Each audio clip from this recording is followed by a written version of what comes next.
நடக்குன்னா இந்த சிலப்பதிகாரம்லாம் எழுதப்பட்டு ஏற்றப்பட்ட உடனே கண்ணகியோட சிறப்பு வந்து இந்தியா முழுக்க பரவுது. சான்றோர்கள்லாம் பரப்புறாங்க. அப்படி ஒரு பெண் வாழ்ந்திருக்காயா அங்கே தமிழ்நாட்டில், அப்படி ஒரு கற்பு கரசியாவை அப்படி இப்படிலாம் பேச்சு போகுது. அப்போ போகும்போது கனக விஜயன்கிறவன் வந்து வார்த்தை விட்றாப்புல. அது இன்னைக்கெல்லாம் பேசுகிறாங்களா வடக்கத்திக்காரங்க, அந்த மாதிரி வந்து அப்படியோ அப்படியோ அப்படிங்கிற மாதிரி அவன் கொஞ்சம் பேசுகிறான். இந்த செய்தி வந்து சேரன் செங்குட்டுவன் காதுக்கு வருது. படையெடுத்துட்டாப்புல. அதாவது இங்கே வர வரைக்கும் கூட வெயிட் பண்ணல. இந்த செய்தி காதுக்கு வருது. வந்தோடனே படையெடுத்துட்டு போகிறாங்க. படையெடுத்துட்டு போயிட்டு என்ன பண்ணுறாருன்னா, அந்த கனக விஜயன் அந்த கங்கை பகுதியை ஆட்சி செய்கிறவன், அங்கே போய் அவனை அடித்து அவனை பிடிச்சி இந்த வா அப்படின்னு சொல்லி அவனை கைது பண்ணி கொண்டு போய் இமயம் வரைக்கும் போகிறாரு. ஏன்னா அவங்களுடைய தான் வம்சத்தில் தான் இமயவர்மன் நெடுஞ்செழியன் அதெல்லாம் இமயம் வரைக்கும். அதுக்கு நமக்கு வந்து ஒரு ரூட் மேப் போட்டு கொடுத்துட்டாங்க. அது இல்லை எப்படின்னா, அன்னைக்கு வந்து இமயம் வரைக்கும் நம்ம போய் ஆட்சி செய்யறது, இல்லை இமயம் வரைக்கும் போயிட்டு அதிகாரத்தை செலுத்துறதுங்கிறது வந்து ஒரு உச்சம், ஒரு நமக்கான ஒரு கெத்து, மூன் லேண்டிங் மாதிரி ஒரு கெத்து. பார்த்துக்கோ, நாங்கள் தான் எவனும் இங்கே தான் எங்களுக்கு சொல் பேச்சு கேட்டு அப்படிங்கிற கான்செப்ட்ல தான் நீங்களே வந்தவங்க ஒழுங்காக ஆட்சி செய்யறதுன்னு கிடையாது. அங்கே படையெடுத்து போய் அவன் அங்கே இருக்க மன்னர்கள் எல்லாம் வந்து இங்கே பார்த்துக்கோ, தமிழன்னா யாருன்னு தெரிஞ்சுக்கோ அப்படின்னு சொல்லி காட்டிட்டு வருது.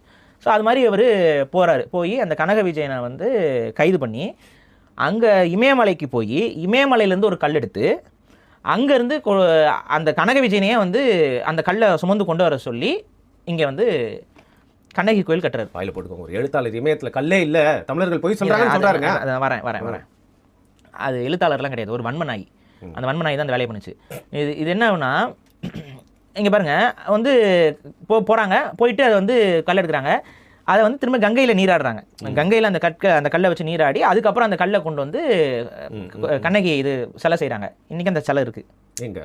கேரளாவில் இருக்குது. கண்ணகி கோயிலில் அந்த சிலை இருக்குது. இன்றைக்கி அந்த சிலையை ஆய்வு பண்ணி அது இமயமலையிலேருந்து எடுக்கப்பட்ட கல்லுங்கிறது உறுதியாயிடுச்சு. யார் பேரில் உறுதியாச்சு தெரியுமா? நீங்கள் சொன்னீங்களே ஒரு எழுத்தாளர் சொன்னாருன்னு. அந்த எழுத்தாளர் யாருக்கு சால்ரா அடிக்கிறோன்னா திமுக சால்ரா அடிக்கிறவர். திமுகவுக்கு சால்ரா அடிக்கிற அவர் கலைஞர் கருணாநிதி பீரியடில் தான் இதுக்கான ரிப்போர்ட்டே வெளியில் வந்துச்சு. அப்போ நீ சொல்கிறது உண்மைனா கலைஞர் கருணாநிதி போய் சொல்கிறான்னு அர்த்தம். போய் சொல்லு போ. கலைஞர் கருணாநிதி எப்படி போய் சொல்லுவார்? கலைஞர் கருணாநிதி பீரியடில் தான் இந்த ஆய்வு நடந்துச்சு. இந்த ஆய்வில் இமயமலையில் இருக்கக்கூடிய கல்லும் இங்கே இருக்கக்கூடிய அந்த கண்ணகி கட்டப்பட்ட அந்த சிலை, அந்த மூலவர், அந்த கண்ணகியுடைய சிலையும் ஒரே கல்லுங்கிறத ஆய்வு முறை, அது ஒரே கல். அதாவது அந்த கெமிக்கல் காம்போசிஷன் இருக்குல்ல, ஒரு கல்லுக்கு ஒரு கெமிக்கல் காம்போசிஷன் இருக்கும், மினரல்ஸ் எல்லாம். அந்த கெமிக்கல் காம்போசிஷன் அப்படியே ஒத்து போகுது. அப்படின்னா அங்கிருந்தாயா கல் எடுத்துட்டு வந்திருக்காங்க அப்படிங்கிறது உறுதியாக்கப்பட்ட தகவல். இது வந்து அன்றைய முதலமைச்சராக இருந்த மு.க. கருணாநிதி அவர்களுடைய ஆட்சி காலகட்டத்தில் தமிழக அரசு இந்த செய்தியை வெளியிட்டது.